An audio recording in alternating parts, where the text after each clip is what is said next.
Friends, welcome my channel. இன்றைக்கி என்ன பார்க்க போகிறோன்னா, நம்ம வந்து செம்பருத்தி, நாட்டு செம்பருத்தி வந்து வெளியே சேஃப்டி இல்லாமல் ஆடு மாடு மேய்ச்சலில் இருக்கிறதுனால செடியை வந்து ஸ்பாயில் ஆகிடுச்சு. அதுலேருந்து ஒரு கட்டிங்ஸ் எடுத்து தான் பதியம் போட்டு வச்சேன். இது ஆக்சுவலாக பதியம் போடும்போது வந்து டிசம்பர் 2ஆம் தேதி போட்டேன். கரெக்டாக சரி 1.5 மந்த் ஆகிடுச்சி. க்ரோத் எப்படி இருக்குதுன்னு தெரியல. இருங்க, கட்டிங்ஸ் எடுத்துடுறேன். கேமரா பிடிச்சிட்டு எடுக்க முடியல. ஒரே நிமிஷம் இருங்க, எடுத்துட்டு நான் வீடியோ கண்டினியூ. ஃப்ரெண்ட்ஸ், இப்போ எடுத்தாச்சு. இதை கட் பண்ணி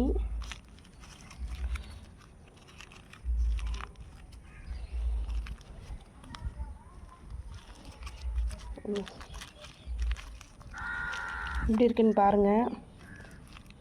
இப்படி 1.5 மாதம் ஆயிடுச்சு. அதனால் சரி எப்படி இருக்குன்னு பார்த்துட்டு நம்ம வந்து தரை கார்டனில் தான் வைக்க போகிறோம்.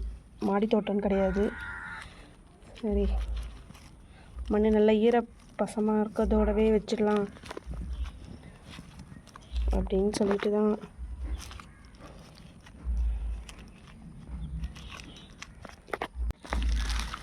பாருங்கள் ஃப்ரெண்ட்ஸ்,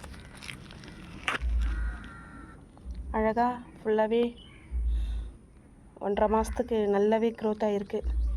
ஃபுல்லாகவே வேறு ஃபுல்லாகவே விட்டுருக்குது, நல்லா தெரியும். அழகாக நம்ம வந்து ஆல்ரெடி வந்து நான் ஒரு பல்ல எடுத்து வச்சுருக்கேன். ஃபுல்லாக அதில் எரு போட்டு தெரியும் உங்களுக்கு. சரி, இது வந்து சின்ன பதியமாகவே போட்டிருக்கிறதுனால வந்து அப்படியே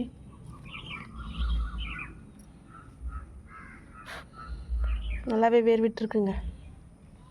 அப்படியே வச்சுட்டு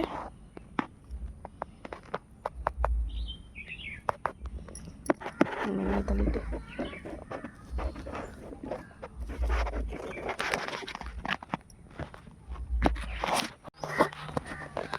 அழகாக நாற்று எடுத்து, ஹாய் ஃப்ரெண்ட்ஸ், அழகாக பதியம் எடுத்து மண்ணில் முடிஞ்ச அளவுக்கு வச்சாச்சு. இப்படி இருக்குது பாருங்கள். க்ரோத் எப்படி இருக்குன்னு நான் நெக்ஸ்ட் வீடியோவில் உங்களுக்கு நான் போடுறேன். Okay friends.